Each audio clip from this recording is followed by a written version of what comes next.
அல்லேலூயா. தேவன் நல்லவர், ஆண்டவர் மகிமைப்படுவாராக. ஒவ்வொரு நாளும் கூட இருந்து நம்மை நடத்துகிற தேவன் இந்த புதிய மாதத்திலும் கர்த்தர் நம்மை கொண்டு வந்திருக்கிறார். அவரே நடத்துவார். அல்லேலூயா, அல்லேலூயா. சங்கீதம் 91:14 இப்படி சொல்லுகிறது, அவன் என்னிடத்தில் வாஞ்சியாயிருக்கிறபடியால் அவனை விடுவிப்பேன், என் நாமத்தை அவன் அறிந்திருக்கிறபடியால் அவனை உயர்ந்த அடைக்கலத்திலே வைப்பேன். ஆண்டவருக்கு மகிமை உண்டாகட்டும். தேவன் தம்மை நேசிக்கிற தம்முடைய பிள்ளைகளுடைய வாழ்விலே எத்தனை மகத்துவமானவைகளை செய்கிறார் என்று சொல்லி நாம் பார்க்கிறோம். ஆண்டவருக்கு மகிமை உண்டாகட்டும். தேவனை நேசிக்கிற அந்த நேசம், அந்த வாஞ்சை, கர்த்தருக்கு மகிமை உண்டாகட்டும், ஒரு மனிதனை அவனுடைய எல்லா கட்டுக்களிலிருந்து விடுவிக்கிறதை பார்க்க முடியும். ஆண்டவர் சொன்னார், அவன் என்னை நேசிக்கிறபடினாலே, அவன் என் பேரிலே வாஞ்சை வைத்திருக்கிறபடினாலே அவனை விடுதலையாக்குவேன் என்று சொன்னவர் கூடவே சொல்லுகிறார், அவன் ஒவ்வொரு நாளும் ஒரு உயர்ந்த நிலைமை கூடாக அவனை நடத்துவேன் என்று சொல்லி ஆண்டவர் சொல்லுகிறதை பார்க்கிறோம். கர்த்தருக்கு மகிமை உண்டாகட்டும். இந்த புதிய மாதத்திலும் கர்த்தர் அப்படியே என்ன செய்வார், எல்லா கட்டுகளிலிருந்து விடுதலை ஆக்குவார். ஆமென், ஹல்லேலூயா. எல்லா கட்டுகள் ஒன்றை குறித்தும் கவலைப்பட வேண்டியதில்லை. தேவன் என்ன செய்வாரா, எல்லாவற்றிலும் இருந்து ஒரு பெரிய விடுதலையை தருகிறது மாத்திரம் அல்ல, உயர்ந்த அடைக்கலத்திலே வைப்பான். ஆண்டவரை நேசிக்கிற அந்த நேசம் எந்த சூழலிலும் எல்லா நேரங்களிலும் அவர் சொல்லுகிற போது அங்கே போடப்பட்டிருக்கிறது, என் பிள்ளை என் மேலே வைத்திருக்கிற அந்த வாஞ்சை. தேவன் அந்த வாஞ்சையை, அந்த அன்பை, அந்த நேசத்தை அவர் பார்க்கிறார். அவர் சொல்லுகிறார், அந்த வாஞ்சை நிமித்தம் நான் என்ன செய்வேன், அவனை எல்லாவற்றிலும் இருந்து விடுதலை ஆக்குவேன். கர்த்தருக்கு மகிமை உண்டாகட்டும். பாருங்க, இந்த வார்த்தை சொல்லுகிறது, எசேயாவில் இப்படி வாசிக்கிறோம், 26ஆம் அதிகாரம் 8-9 வசனங்கள். பாருங்க, கர்த்தாவே உம்முடைய நியாய தீர்ப்புகளின் வழியிலே உமக்கு காத்திருக்கிறோம், உமது நாமமும் உம்மை நினைக்கும் நினைவும் எங்கள் ஆத்தும வாஞ்சியாயிரு சொல்லுகிறான். பாருங்க, ஒவ்வொரு நாளும் தேவன் பேரிலே வைக்கிற அந்த நேசம், அந்த வாஞ்சை, அதுதான் அவர் சொல்லுகிற போது சொல்லுகிறான், உம்முடைய நாமத்தை அவ்வளவாய் நாங்கள் நேசிக்கிறோம். எப்போதும் என்ன செய்கிறோம், உண்மையே. ஏன்னா என் ஆத்துமா எதை வாஞ்சிக்கிறேன்னு சொன்னால், ஒவ்வொரு நாளும் உம்மைத்தான் நினைத்து கொண்டிருக்கிறேன், உம்முடைய நாமத்தை நான் என்ன செய்கிறேன், நினைத்து, அதுதான் என்னுடைய வாஞ்சை.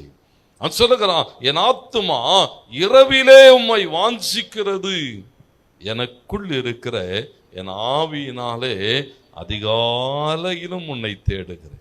பாருங்க, தேவனை தேடுகிறதிலே இரவு பகல் என்று இல்லாமல் எல்லா நேரங்களிலும் அவரை தேடுகிற மனுஷனுடைய வாழ்விலே, அவரை நேசிக்கிற மனுஷனுடைய வாழ்வில் கர்த்தர் எதை கொண்டு வருகிறாராம், ஒரு பெரிய விடுதலையை தருகிறதை பார்க்கிற இந்த புதிய மாதத்தில் நீங்கள் அப்படி விசுவாசிங்கள். உங்கள் நேசம் வீணாய் போகிறதில்லை. தேவனை நேசிக்கிற உங்கள் நேசத்துக்கு கர்த்தர் என்ன செய்கிறாரா, ஒரு பெரிய பதில் தருகிறார். தேவனை அறிந்திருக்கிறதான அந்த அறிவு உங்கள் வாழ்வை என்ன செய்யுமா, ஒரு மேலான இடத்துக்கு கொண்டு போகும். அந்த தாகம் நிறைந்தவர்களாக இருக்கணும். சங்கீதம் 42:1 சொல்லுகிறது, மானானது நீரோடைகளை வாஞ்சித்து கதறுவது போல. பாருங்க, சொல்லுகிறான், மான்கள் நீரோடையை வாஞ்சித்து கதறுவது போல தேவனே என் ஆத்துமா உம்மை வாஞ்சித்து. பாருங்க, ஆண்டவர் அந்த வார்த்தை பாருங்க அங்க எழுதப்பட்டிருக்கிறது. அப்படின்னா அந்த மான்கள் நீரோடைகளை என்ன செய்கிறதா, வாஞ்சித்து கதறுகிறது. ஏன்னு சொன்னா, ஒரு காலம் இருந்தது, அந்த மான்கள் எப்படி இருந்ததா, அந்த நீரோடையில் அப்படியே குளித்து குடித்து குதித்து ஒரு பெரிய மகிழ்ச்சியோடு சந்தோஷத்தோடு குடும்பமாக என்ன செய்தது, அதில் அப்படியே விளையாடி கொண்டிருந்த ஒரு காலம் இருந்தது. ஆனால் இந்த சூழலை சொல்லுகிற போது சொல்லுகிறான், இப்போ ஒன்றும் இல்லை, வறண்டு போயிருக்கிறது, நீரோடைகள் இல்லை. தடாகங்கள் எல்லாம் ஒன்றுமில்லாமல் இருக்கிறது. மான்கள் பார்க்கறது, ஒரு காலத்தில் இந்த நீரோடைகளில் எவ்வளோ மகிழ்ச்சியாக குடித்தோம், எவ்வளோ மகிழ்ச்சியாய் குடித்தோம், எவ்வளோ மகிழ்ச்சியாக இதை சுற்றி வாழ்ந்து கொண்டு இருந்தோமே, அந்த நாட்கள் திரும்ப வந்தா எவ்வளோ பெரிய பாருங்க, அந்த மான்கள் அதை வாஞ்சிக்கிறது. ஏன்னா அந்த ஆரம்ப கால அந்த ஆசீர்வாதங்கள், இங்கதானே நம்ம தாகம் தீர்த்தோம், இங்கதானே மகிழ்ந்திருந்தோம், இங்கதானே அப்படியாக ஒரு குடும்பமாய் வாழ்ந்திருந்தோம். இன்றைக்கு ஒன்றுமில்லாமல் இருக்கிற போது தடுமாறுகிறது. ஒரு நாளும் அதை திரும்ப நினைத்து என்ன செய்கிறதை பார்க்கிறோம், அந்த நாட்களுக்குள்ளாக போகிறது போல சங்கீதக்காரன் சொல்லுகிறான், ஆண்டவரே மோடு கூட இருந்த அந்த உறவை நான் மறுபடியும் அப்படி வாஞ்சிக்கிறேன். அந்த மான்கள் எப்படி அந்த நீரோடையை வாஞ்சித்து கதறுகிறதோ அப்படி தேவனே நான் என்ன செய்கிறேன், உம்மை பாருங்க, அந்த 2வது வசனம், என் ஆத்துமா தேவன் மேல், ஜீவனுள்ள தேவன் மேலே தாகமாயிருக்கான். ஒவ்வொரு நாளும் ஏசுனா அவனுடைய வாழ்வின் அனுபவங்களை அந்த சங்கீதத்தில் பேசுகிறான். ஆண்டவரே இப்படியெல்லாம் வாழ்ந்து கொண்டிருந்தேன்.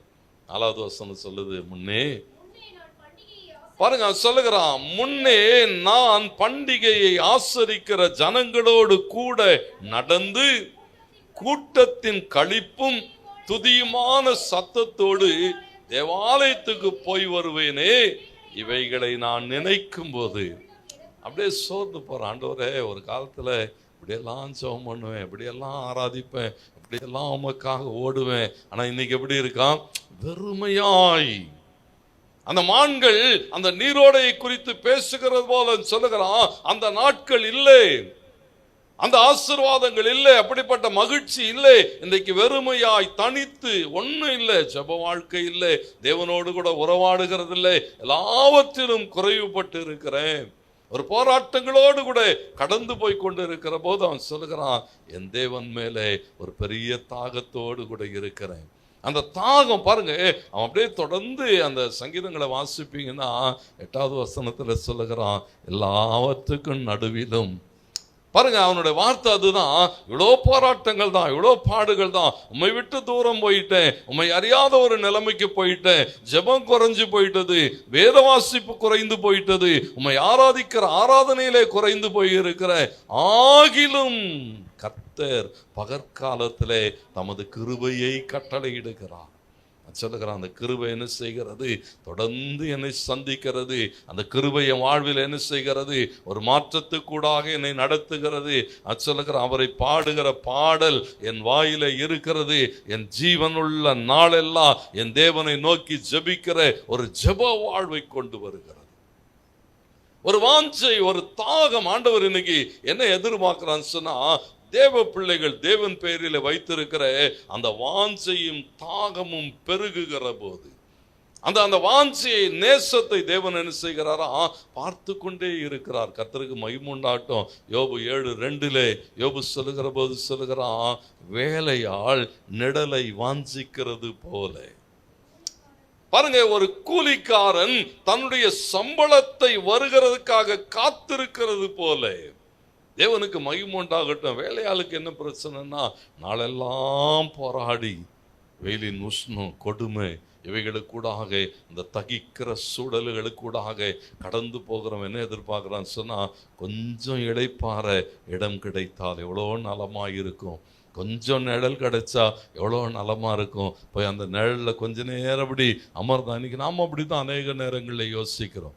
எவ்வளோ போராட்டம், எவ்வளோ பாடுகள், ஓடிட்டே இருக்கிறோமே, இதை மாற்றி அதை மாற்றி ஒன்றன் பின் ஒன்றாக. கொஞ்சம் கூட இளைப்பாறுகிறதுக்கு என்ன இல்லையா, மூச்சு விட நேரம் இல்லை, ஓடிக்கொண்டு இருக்க. ஏன்னா ஒன்றன் பின் ஒன்றாக, ஒன்றன் பின் ஒன்றாக சொல்லுகிறான் யோபு, ஒரு வேலையாள் நிழலை வாஞ்சிக்கிறது போல. ஆண்டவருக்கு மகிமை உண்டாகட்டும். பாருங்க, எதிர்பார்ப்புகள், தாகம். கர்த்தருக்கு மகிமை உண்டாகட்டும். கொஞ்சம் நிழல் கிடைச்சா, உன்னத பாட்டு 2:3 சுலமித்தி பேசும்போது அப்படிதான் சொல்லுவா, அந்த நிழலின் பேரிலே ஒரு வாஞ்சை. சொல்லுகிறா, காட்டு மரங்களுக்குள்ளே கிச்சலி எப்படி இருக்கிறதோ அப்படியே குமாரருக்குள்ளாக என் நேசரும் இருக்கிறார். சொல்லுகிறா, என் நேசர் எப்படி இருக்கிறார்னு சொன்னா, எனக்கு ஒரு பெரிய நிழலாய். சொல்லுகிறா, அவரின் நிழலிலே, அந்த மரத்தின் நிழலிலே வாஞ்சையாய் வந்து உட்காருகிறேன். அவருடைய அந்த கனி என் வாய்க்கு எப்படி இருக்கிறதா? மதுரமாய். ஏன்னா தேவ பிரசன்னம், நல்லா கவனிங்க, அந்த வாஞ்சை என்பது தேவ பிரசன்னத்தை வாஞ்சிக்கிற அனுபவங்கள். ஆண்டவருக்கு மகிமுண்டாட்டு சொல்லுகிறா, என் நேசர் எப்படி இருக்கிறான்னு சொன்னா, ஒரு நிழல் தருகிற கிச்சலி மரமாக நான் அவரை பார்க்கிறேன். அவரோடு கூட போய் நான் நேரம் எடுக்கட்டும். ஏன்னா அந்த நிழல் எப்படிப்பட்டதான்? சங்கீதம் 91:1 சொல்லுகிறது, உன்னதமானவரின் மறைவு, சர்வ வல்லவருடைய நிழல். கர்த்தருக்கு மகிமுண்டாகட்டும். அதுக்குள்ள போயிட்டீங்கன்னா 2, 3, 4 வசனங்கள் சொல்லுகிறது, எத்தனை பெரிய பாதுகாப்பு. ஒவ்வொரு நாளும் தேவனுக்கு மகிமுண்டாகட்டும். சுலமித்திக்கு அதுதான் எதிர்பார்க்கிறா. அவரோடு கூட போய் நான் அந்த நிழலிலே உட்காரட்டும், அந்த மறைவிலே உட்காரட்டும், அவரோடு கூட நேரம் எடுக்கட்டும், அவரோடு கூட நான் பேசட்டும். கர்த்தருக்கு மகிமுண்டாட்டேன்னு சொன்னா, அவரோடு கூட நான் உறவாட நேசம் வெளிப்படுகிற இடம். கர்த்தருக்கு மகிமை உண்டாகட்டும். நேசரோடு கூட நான் நேரம் எடுக்கிற போது அவர் என்ன செய்வாராம்? எல்லா சூழல்களிலும் இருந்து. கர்த்தருக்கு மகிமை உண்டாகட்டும். சங்கீதம் 91:2 அப்படி சொல்லுகிறது, நான் கர்த்தரை நோக்கி, நீர் என் அடைக்கலம், என் கோட்டை, என் தேவன், நான் நம்பி இருக்கிறவர் என்று சொல்லுவேன். அவர் என்ன செய்வாரா? எல்லா தீமைக்கும் என்னை பாதுகாப்பார். எத்தனை பேர் ஆமென் சொல்றீங்க? நல்ல கரங்களை உயர்த்தி ஆமென். ஏன் சொன்னா, நீங்க தேவனை சார்ந்து கொள்ளுகிற போது, அந்த நிழலை வாஞ்சித்து ஓடுகிற போது, நிழலில் போய் உட்காருகிற போது, அந்த நிழல் என்ன செய்யும் சொன்னா, எல்லாவற்றிலும் இருந்து. கர்த்தருக்கு மகிமை உண்டாகட்டும். ஆண்டவர் எதிர்பார்க்கறதெல்லாம் இந்த வாஞ்சி உள்ளவர்களாக இருங்க. தேவனோடு கூட என்ன செய்யணும்? அந்த உறவு, அவரோடு கூட நேரம் எடுக்கணும். கர்த்தருக்கு மகிமை உண்டாகட்டும். அதனால தான் சொல்லுகிறார் சங்கீதம் 91:14, அவன் என்னிடத்தில் நேசம் வைத்திருக்கிறபடினால், அவன் என்னிடத்தில் அன்பு வைத்திருக்கிறபடினால், அவன் என் பேரிலே வாஞ்சியாய் இருக்கிறபடினாலே அவனை எல்லா தீமைக்கும் நீங்களாக்கி பாதுகாப்பேன். ஆண்டவருக்கு மகிமை உண்டாகட்டும். பாருங்க, இந்த வாஞ்சை நேசம் என்ன சொன்னா, சங்கீதக்காரன் சொல்லும்போது சங்கீதம் 32:7 சொல்லுகிறான், நீர் எனக்கு மறைவிடமாய் இருக்கிறீர். எவ்வளவு பெரிய பாதுகாப்பின் இடம் பாருங்க. அப்படியே போய் என்ன செய்கிறானா, அப்படியே ஓடி ஒளிந்து கொள்ளுகிற இடம் அது. கர்த்தருக்கு மகிமை உண்டாகட்டும். சொல்லுகிறான், இக்கட்டுகளுக்கு விலக்கி பாதுகாத்து இரட்சண்ய பாடல்கள் என்னை சூழ்ந்து கொள்ளும்படி செய்வார். அல்லேலூயா. ஏன்னா அந்த தேவ பிரசன்னத்தை நீங்க சரியாய் உணர்ந்து கொள்ளுகிற போது அவன் சொல்லுகிற, ஆண்டவரே நீங்க தான் எனக்கு மறைவிடம். அந்த நிழல் தான் என்ன செய்யும்? அந்த வெயிலினுடைய உக்கிரத்திலிருந்து என்னை பாதுகாக்கும். நான் ஓடி வந்து அங்கே ஒளிந்து கொள்வேன். ஆண்டவருக்கு மகிமை உண்டாகட்டும். நல்லா கவனிங்க. ஏன்னா வேதம் என்ன எதிர்பார்க்கிறேன்னு சொன்னா, அதை அறிந்து கொள்ளுகிற போது. ஒரு முறை உன்னை வாசித்து கொண்டு இருந்த போது அங்கே அமெரிக்க ஜனாதிபதியினுடைய அந்த காரை குறித்து சில காரியங்களை வாசித்தேன். அவ்வளோ ஆச்சரியமா இருந்தது. அந்த கார் எப்படிப்பட்டதுன்னு சொன்னா, எந்த சூழலையும் தாங்கும். எத்தனை பெரிய குண்டு வீசினாலும் என்ன செய்யாதான், அந்த காருக்கு ஒரு பாதுகாப்பு, அந்த ஒரு சேதமும் உண்டாகாது. என்ன சுட்டாலும் உள்ள இருக்கிறவங்களுக்கு ஒன்றும் ஆகாது. எத்தனை பெரிய இந்த விஷ புகைகள் எது வீசினாலும் அது என்ன செய்யாதான், அந்த கார் சகலவற்றையும் என்ன செய்யுமா? தாங்கிக் கொள்ளும். உள்ளே இருந்து அவர்கள் யுத்தத்தை நடத்த முடியும். உள்ளே ஒரு 3 மாதம் இருக்கணும்னாலும் எல்லா தேவைகளும் இருக்கும். நீங்கள் போய் அதை படித்து பாருங்க, அவ்வளோ ஆச்சரியமாக இருக்கும். ஏன்னு சொன்னால், இந்த தேசத்தினுடைய அதிபதி உள்ளே இருக்குது. எனக்கு அதெல்லாம் பெரிய ஆச்சரியம் இல்லை. எனக்கு என்ன பெரிய ஆச்சரியம்னு சொன்னால், அவர் பரவாயில்ல அதிபதி, அவருக்கு எல்லாம் இருக்கிறது சோத்திரம். ஆனால் உள்ள ஒரு டிரைவர் உட்காந்துருப்பான் பார்த்தீங்களா, சாதாரணமானவன். அவனுக்கு என்ன உண்டாயிருக்குன்னா, இவருக்கு இருக்கிற அதே பாதுகாப்பு, அதே சகல காரியம் யாருக்கு இருக்கிறதா? அந்த டிரைவருக்கு இருக்கிறத பார்க்குறோம். ஏன் சொன்னா, அவன் அந்த நடத்துகிற காருக்குள்ள யாரு இருக்கிறதா?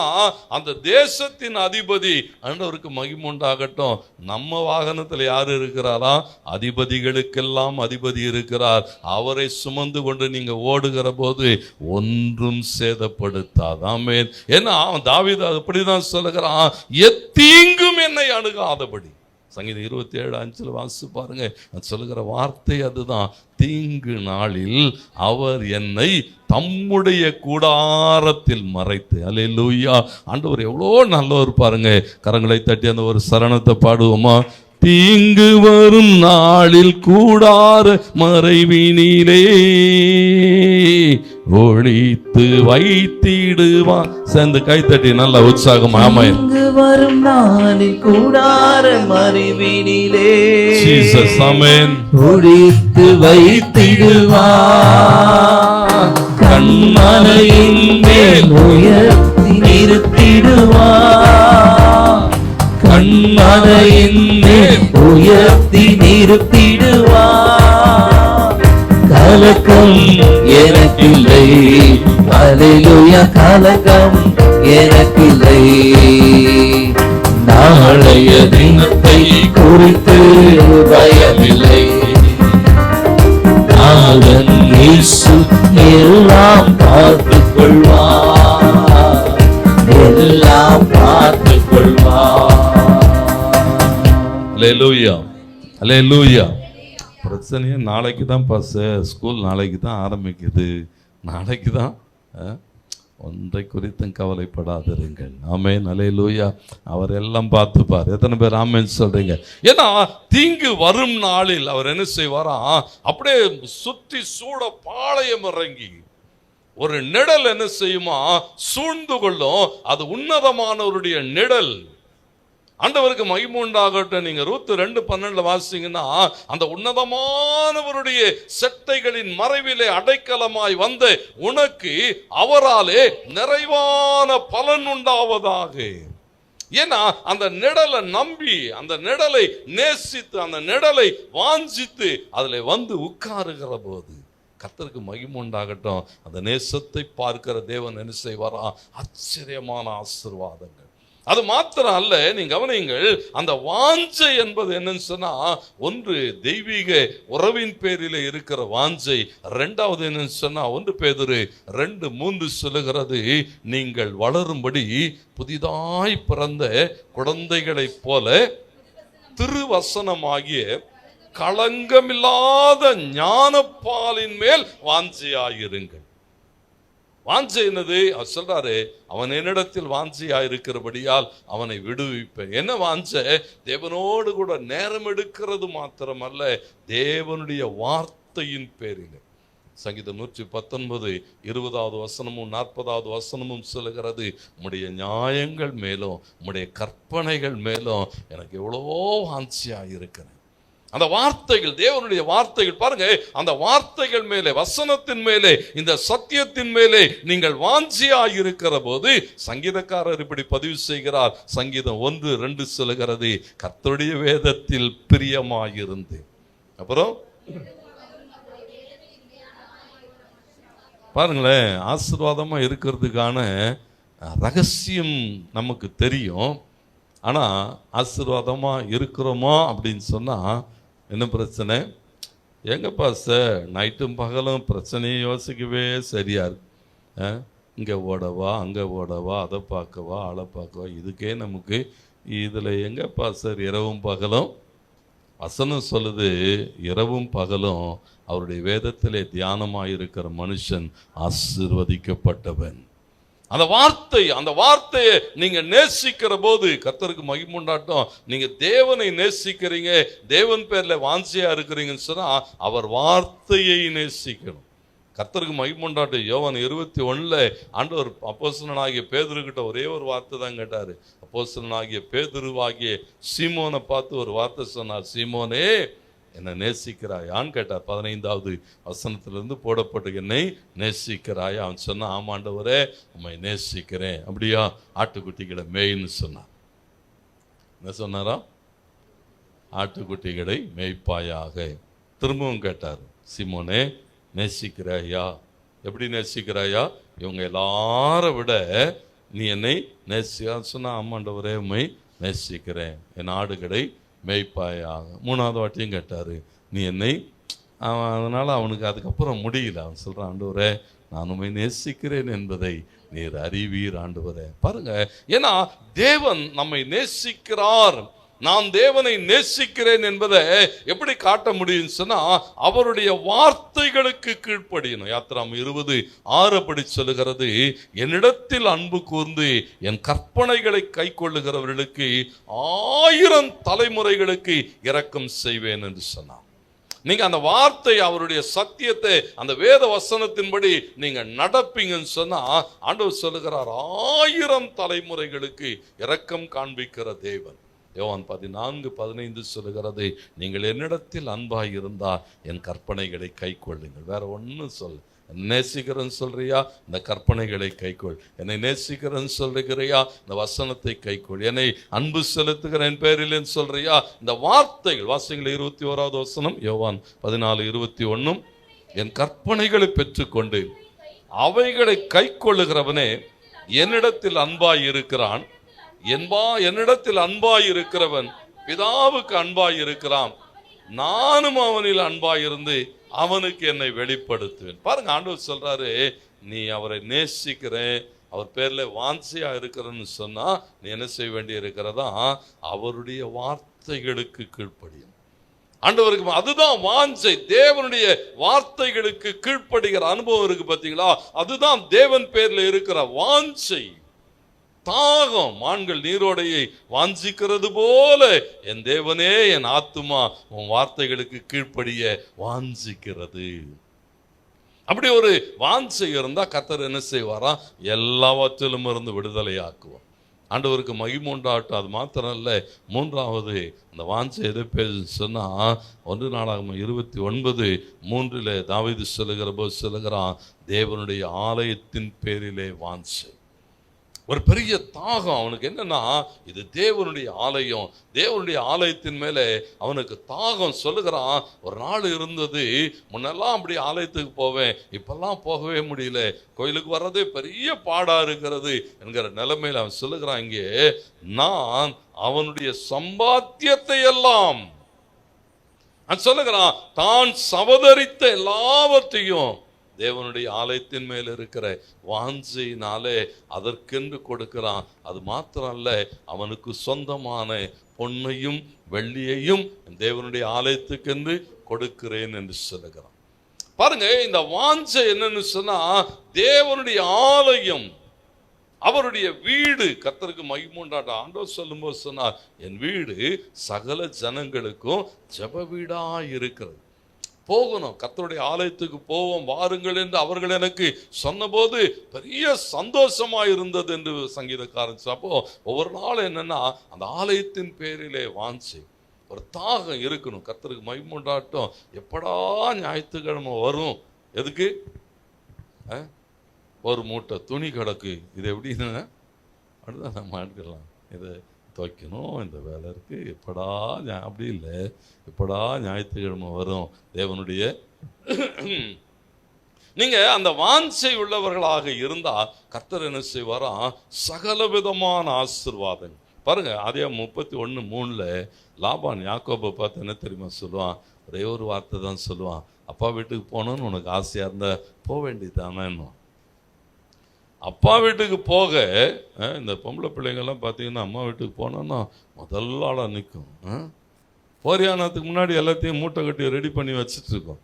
அப்பயே எல்லாம் என்னாச்சு, என்னது, ஒரு வாஞ்சை, ஒரு தாகம் அங்கே போகிறதுக்கு. என்ன ஒரு மகிழ்ச்சி, சந்தோஷம். லாபான் சொல்றான் யாக்கோபை பார்த்து, நீ உங்க அப்பா வீட்டுக்கு போறதா இருந்தா போக வேண்டியதானே. அவனுக்கு வேற பிரச்சனை. ஆனா அதுல ஒரு வார்த்தையை சொல்லுகிறான், அந்த வாஞ்சை உனக்கு இருக்குன்னா நான் முதல்ல உன்னை அமுச்சு விட்டுருப்பனே. ஏன்னா அந்த தாகம் பாருங்க, தாவீதுக்கு அந்த தாகம் இருக்கிறது.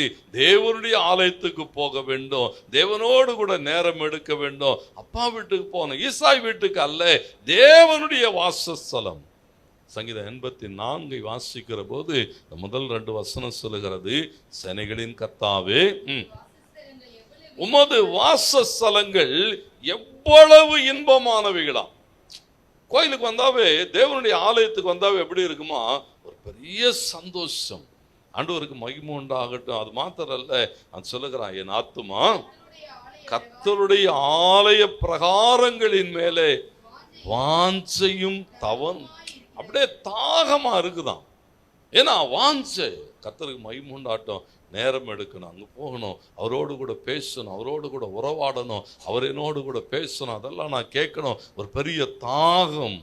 நான் சொல்லுகிறேன், என் இருதயமும் மாம்சமும் என் ஜீவனுள்ள தேவனை நோக்கி.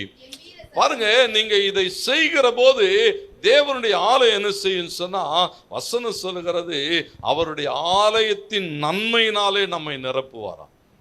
ஆலயத்தின் பேர்ல நீங்க ஒரு வாஞ்சை வைத்து தேவனுடைய ஆலயத்துக்கு வருகிற போது, இந்த ஆலயம் ஒரு நன்மையை வைத்திருக்கிறது. அந்த ஆலயத்துடைய நன்மையினாலே கர்த்தர் நம்மை நிரப்புவார். நீங்க அந்த சங்கீதம் முழுமையும் வாசிங்கன்னா 3வது வசனம் சொல்லுகிறது, அவருடைய ஆலயத்துல ஒரு பெரிய பாதுகாப்பு, அடைக்கலான் குருவிகளுக்கும் தகைவிலான் குஞ்சுகளுக்கும் அங்க ஒரு பெரிய தைரியமா இருக்கும். அங்க யாரும் என்ன செய்ய முடியாது. என்ன, வேடனுடைய கண்ணிக்கும் பாழாக்கும் கொள்ளை நோய்க்கும் தப்புவிக்கிற தேவ பிரசன்னம். அது சொல்லுகிறார், தேவனுடைய ஆலயம் உன் வாழ்விலே ஒரு பெரிய பாதுகாப்பை கொண்டு வரும். ஆண்டவருக்கு மகிமை உண்டாகட்டும். அது மாத்திரம் அல்ல, 4வது வசனம் சொல்லுகிறது, வாசமாய் இருக்கிறவர்கள் ஆசீர்வதிக்கப்பட்டவர்கள், பாக்கியவான்னு போட்டிருக்கு. பாக்கியவான்னு சொன்னா பிளஸட். கர்த்தருக்கு மகிமை உண்டா. தேவனுடைய ஆலயத்திலே நீ இருப்பன்னு சொன்னா நீ ஆசீர்வதிக்கப்பட்டவன். ஆண்டவருக்கு மகிமை உண்டாகட்டும். அடுத்து சொல்லப்பட்டிருக்கிறது 6வது வசனம். பாருங்களேன், எந்த சூழலையும் அவர்கள் என்ன செய்வார்களா, அழுகையின் பள்ளத்தாக்கை உருவ நடந்து அதை நீரூத்தாக்கி கொள்ளுவான். ஏன்னா ஒரு பெரிய வெற்றியுள்ள வாழ்க்கை. ஒவ்வொரு வசனமும் அப்படித்தான் சொல்லுகிறது. 7வது வசனம், பலத்தின் மேல் பலன் அடைவார்கள். ஏன்னா தேவ பிரசன்னம் என்ன செய்கிறதா, எல்லாவற்றிலும். 10வது வசனம் சொல்லுகிறது, அந்த வாஞ்சை.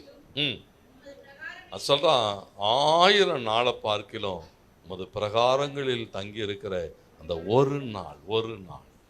அதுதாங்க ஆலயத்தின் பேரிலே வைத்திருக்கிற அந்த வாஞ்சை. அந்த வாஞ்சை என்ன செய்துன்னு சொன்னா, அடுத்தடுத்து வருகிற வசனங்கள் சொல்லுகிறது, தேவனுடைய மகிமையை உனக்கு கொண்டு வரும், தேவனுடைய கிருபையை உனக்கு கொண்டு வரும், வாழ்நாளெல்லாம் ஒரு வெற்றியுள்ள வாழ்க்கை வாழும்படி நன்மையினாலே நிரப்போம். ஆகையினால ஆண்டவர் சொன்னார், அவன் என்னிடத்தில் வாஞ்சையாயிருக்கிறபடினா. 3 விதமான வாஞ்சைகளை வேதம் சொல்லுகிறது. தேவ பிரசன்னத்தின் பேரிலே வாஞ்சை, தேவனுடைய வார்த்தையின் பேரிலே வாஞ்சை, தேவனுடைய ஆலயத்தின் பேரிலே வாஞ்சை வைக்கிற போது கர்த்தர் என்ன செய்கிறாரா, அந்த நேசத்தை பார்த்து எல்லாவற்றிலும் இருந்து உங்களை விடுதலை ஆக்குவார். அது மாத்திரம் அல்ல, அந்த சங்கீதம் 91:14 இன்னொரு பகுதியை பேசுகிறது. அந்த 2ஆம் பகுதி வாசிக்கிறோம். என் நாமத்தை அவன் அறிந்திருக்கிறபடினால் அவனை உயர்ந்த அடைக்கலத்திலே வைப்பேன். நல்லா கவனிங்க, தேவனை அறிந்திருப்பது என்பது நம்முடைய சிந்தைகளை தாண்டி, நம்முடைய அறிவை தாண்டி, தேவனோடு கூட இருக்கிற அந்த உறவிலே கடந்து போய் அவரை புரிந்து கொள்ளுகிற அனுபவம். படிச்சிருக்கிறோம் எல்லாம், கடவுளை பற்றி நமக்கு என்ன தெரியும்? தெரியும்பா சார், நானும் பைபிள் காலேஜ் படிச்சிருக்கேன். இங்கே நிறைய பேர் படிச்சிருக்காங்க உள்ளே. பைபிள் காலேஜ் படிச்சிருக்கேன் பாஸ்டர். உன் தியாலஜி என்ன செய்யாது, பிரயோஜனப்படாது. வேதத்தை வாசித்து இருக்கிறேன், பலமுறை வாசித்திருக்கிறேன், நல்லது. பாருங்க, வேதத்தை வாசிக்கிறதோ அல்லது நீங்க வேதாம கல்லூரியிலே படிக்கிறதோ தவறு அல்ல.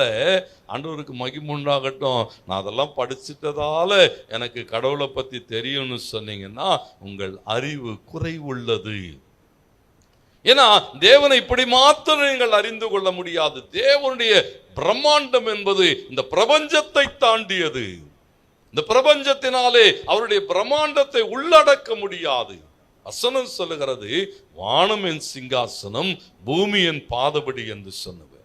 அவரை நீங்க என்ன புரிந்து கொள்ள முடியும்? அவரை நீங்க அறிந்து கொள்ளணும்னு சொன்னா அவரோடு கூட இருக்கிற அந்த உறவு சூழமித்தி. நீங்க உன்னத பாட்டை போய் வாசிச்சு பாருங்க, அத்தனை மகிமையான ஒரு புத்தகம். ஏன்னா நீங்க அவரை அறிந்து கொள்ளணும்னு சொன்னா அவரோடு உறவாடாம உங்களால் என்ன செய்ய முடியாது, அறிந்து கொள்ளவே முடியாது. கர்த்தருக்கு மகிமை உண்டாகட்டும். பாருங்க, அது சொல்ல வசனம் நமக்கு தெரியும். அவர் ஆதியும் அல்பாவும் எல்லாம் தெரியும் பாஸ்டர். ஆனா அந்த ஆதி என்பது எதுன்றது தான் கஷ்டம். அவர் ஆதியிலே தேவன் என்ன செய்தாராம், வானத்தையும் பூமியையும் சிருஷ்டித்தார். ஆனா அந்த பிகினிங், இந்த பிகினிங் எதுன்னு தெரியாது, எப்ப ஆரம்பித்ததுன்னு தெரியாது, எத்தனை கோடி ஆண்டுகளுக்கு முன்பதாக அந்த ஆரம்பம் இருந்தது என்று தெரியாது, அந்தம் எப்ப முடியும்னு தெரியாது, இந்த பூமியினுடைய அந்த கடைசி எதுன்னு தெரியாது, இந்த பிரபஞ்சத்தினுடைய கடைசி எதுன்னு தெரியாது. நான் பார்த்து கொண்டு இருக்கிற கிரகங்கள், கோள்கள், நட்சத்திரம், சூரிய, சந்திரன், இந்த விண்வெளி ஒன்னு எல்லாவற்றையும் தாண்டி எங்கே முடிகிறது என்று யாருக்கும் தெரியாது. அதுதான் தேவனுடைய வல்லமை. நீங்க அவரை அறிந்து கொள்ளணும் சொன்னா அவரோடு கூட நேரம் எடுத்தீங்கன்னா, சங்கீதம் 23:1 சொல்லுகிறான், கர்த்தர் என் மேய்ப்பராய் இருக்கிறார், நான் தாழ்ச்சி அடைய மாட்டேன். ஏன்னா அவனுடைய பார்வை வேறு. என்ன சொன்னா, இன்றைக்கு இந்த உலகம் தேவனை தேடி தேடி தன்னுடைய முயற்சிகளினாலே, பிரயாசங்களினாலே தோற்று போயிருக்கிறது.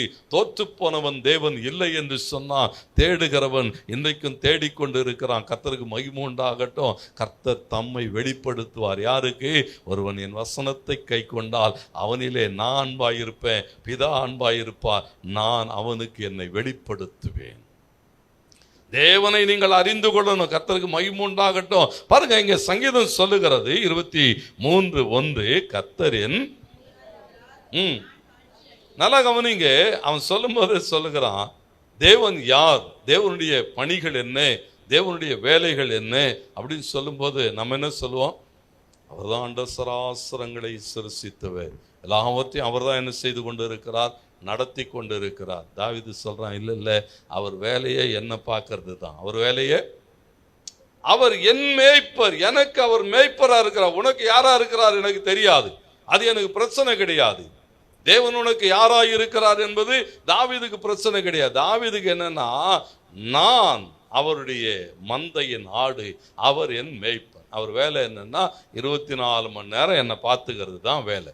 அவர் வேலை என்னவா பாருங்களேன். தாவீது எப்படி பேசுறான்னு சொன்னா, அவர் என்னை புல்லுள்ள இடங்களில் மேய்த்து அமர்ந்த தண்ணீர்கள் அண்டையிலே நடத்துகிறார். ஒவ்வொரு நாளும் அவர் வேலையே என்னை பார்த்துக்கிறது, என்னை போஷிக்கிறது, என்னை உடுத்துவிக்கிறது, எனக்கான காரியங்களிலே இறங்கி வருகிறது.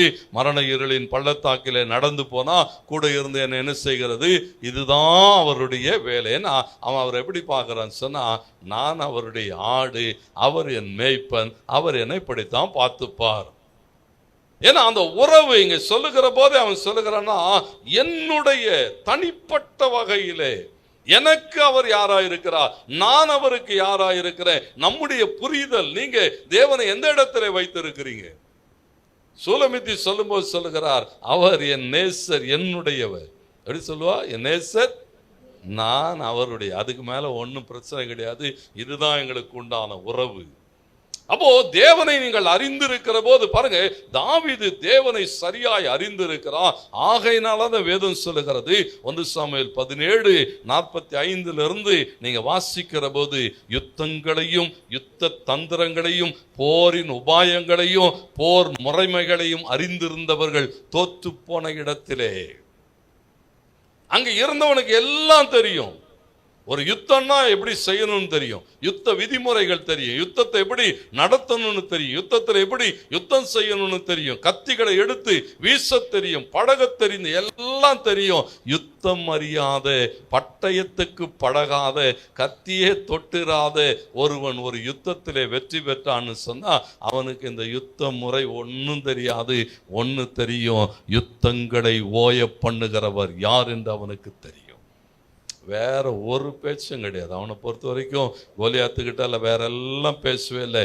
ஒன்னே ஒன்று தான் பேசினா, பரவாயில்ல நீ எந்த காரியங்களை ஆனால் கொண்டு வா, நான் ஒன்றை அறிந்திருக்கிறேன், இந்த வானாதி வானங்களை உண்டாக்கின தேவன், இந்த இஸ்ரவேலின் சேனைகளுடைய தேவன், அவர் இன்றைக்கு உன்னை ஒப்பு கொடுப்பார். உன் தலையை உன்னை விட்டு ஒன்றும் இல்லைன்னா கூட. ஏன்னு சொன்னா, தேவனை அறிந்திருக்கிற அனுபவங்கள். சங்கீதம் 27:1-5 வரைக்கும் வாசி பாருங்க. சொல்லுகிறான், கர்த்தரின் வெளிச்சமும் என் ரட்சிப்புமானவர், யாருக்கு நான் பயப்படுவேன்? எந்த சூழலையும் தாண்டி. ஏன்னா என் தேவனை அறிந்திருக்கிறேன், நான் தேவனாலே அறியப்பட்டிருக்கிறேன், தேவன் எனக்கு உண்டானவைகளை பார்த்து கொள்ளுகிறார். கர்த்தருக்கு மகிமை உண்டாகட்டும். ஒவ்வொரு நாடும் நாம் தேவனை அறிந்து கொள்ளுகிற போது, அப்போஸ்தலனாகிய பேதுரு சொல்லுகிற போது என்னோடு கூட 2 பேதுரு 1ஆம் அதிகாரம் 2-3 வசனங்களை வாசியுங்கள். 2 பேதுரு 1ஆம் அதிகாரம் 2வது வசனமும் இயேசுவையும் அறிகிற அறிவினால், நல்லா கவனிங்க, உங்களுக்கு கிருபை வரும், சமாதானம் பெருகும், தம்முடைய மகிமையினாலும் காருண்யத்தினாலும் நம்மை அழைத்தவரை அறிகிற அறிவினாலே ஜீவனுக்கும் தேவ பக்திக்கு வேண்டிய யாவத்தையும் அவ்விய திவ்ய வல்லமையானது நமக்கு தந்தருளி. பாருங்க, அநேக அப்படியே பேசிட்டே போறான். ஏன்னு சொன்னா, உன் பொருளாதார தேவைகளை அவர் சந்திப்பார், உன் ஆவிக்குரிய தேவைகளை அவர் சந்திப்பார். கிருபை பெருகும், நன்மை பெருகும், மகிமையினால நிரப்புவார். இதெல்லாம் எப்ப தெரியுங்களா? நீங்க அவரை மாத்திரம் அறிந்து கொள்ளுகிற போது. 2 பேதுரு 3:18 சொல்லுகிறது, நம்முடைய கர்த்தரும் இரட்சகருமாய் இருக்கிற இயேசு கிறிஸ்துவை அறிகிற அறிவினாலே என்ன நடக்கும்னு சொன்னா, ஒரே எதிர்பார்ப்பு தான். ஆண்டவர் எதிர்பார்க்கிறதை பேதுரு சொல்லுகிறான், வேற ஒன்றும் செய்யாத அவரை அறிந்து கொள்ள கிருபையிலும் அவரை அறிகிற அறிவிலும் வளருங்கள். கர்த்தர் உங்கள் மூலமா என்ன செய்வாரா? மகிமைப்படுவான். தேவனுடைய எதிர்பார்ப்பு அதுதான். சொல்லுகிறார், அவன் என் நாமத்தை அறிந்திருக்கிறபடினால் அவன் என்ன செய்வேன்? உயர்ந்த அடைக்கல. ஏன்னா ஒவ்வொரு நாமமும் அதற்குரிய வல்லமையோடு கூட வேலை செய்யும். நீங்க இம்மானுவேல் என்கிற நாமத்தை சரியாய் அறிந்து கொண்டா நீங்க தனித்து விடப்படுகிறதில்லை என்கிற பெரிய தைரியம் இருக்கும். ஏன்னா அந்த நாமத்தை அறிந்து கொள்ளுகிற அவருக்கு இம்மானுவேல் என்று பெயரிடுவார்கள். இம்மானுவேல்னா அவர் என் கூட இருக்கிறார் என்கிற அந்த அறிவிலே வளர்ந்துட்டோன்னா தனியா இருக்கிறோன்ற பயம் வராது. எல்லாரும் நம்மளை விட்டுட்டாங்க, உதவி செய்ய ஆள் இல்லை. யார் மறந்தாலும் என் தேவன் யாரு? இம்மானுவேல். இயேசுவை நீங்கள் அறிந்து கொள்ளுகிற போது, அந்த நாமத்தை அறிந்து கொள்ளுகிற போது அவருக்கு இயேசு என்று பெயரிடுவாயாக. அவர் என்ன செய்வாரா? எல்லாவற்றையும் நீக்கி பாவங்களற பரிசுத்த வாழ்க்கைக்கு நேராக நடத்துகிற ஒருவர் என்னோடு கூட இருக்கிறார், அவர் என்னை காப்பார். ஒவ்வொரு நாமும் அப்படித்தான். எல்ஷடாய்னு சொன்னா அந்த பராக்கிரமம் உள்ள ஒரு மனுஷனையும் பரிவு நிறைந்த ஒரு தாயையும் அந்த ஒரே ஒரு வார்த்தை சொல்லும். அந்த எல்ஷடாயை நீங்கள் சரியாய் உணர்ந்து கொள்ளுகிற போது ஒரு பெரிய தைரியம் வரும். அவர் பார்த்துப்பார், இவர் நம்ம என்ன செய்வார்? ஏன்னா அந்த தேவனை அறிகிற அறிவு நம்மை ஒன்றிலும் குறைவுள்ளவர்களாக இருக்க விடாது. அவர் சொன்னார், உயர்ந்த அடைக்கலத்தில் வைப்பேன்னு சொன்னார், விடுவிப்பேன்னு சொன்னார். கட்டாய இந்த மாதத்தில் கர்த்தர் உங்கள் வாழ்வை உயர்த்துவார், உங்கள் பிள்ளைகளின் வாழ்வை உயர்த்துவார், உங்களுக்கு உண்டான எல்லாவற்றிலும் மகிமைப்படுவார். எதிலெல்லாம் விடுதலை எதிர்பார்த்து காத்திருக்கிறீர்களோ எல்லாவற்றிலும் கர்த்தர் ஒரு விடுதலையை தருவார்.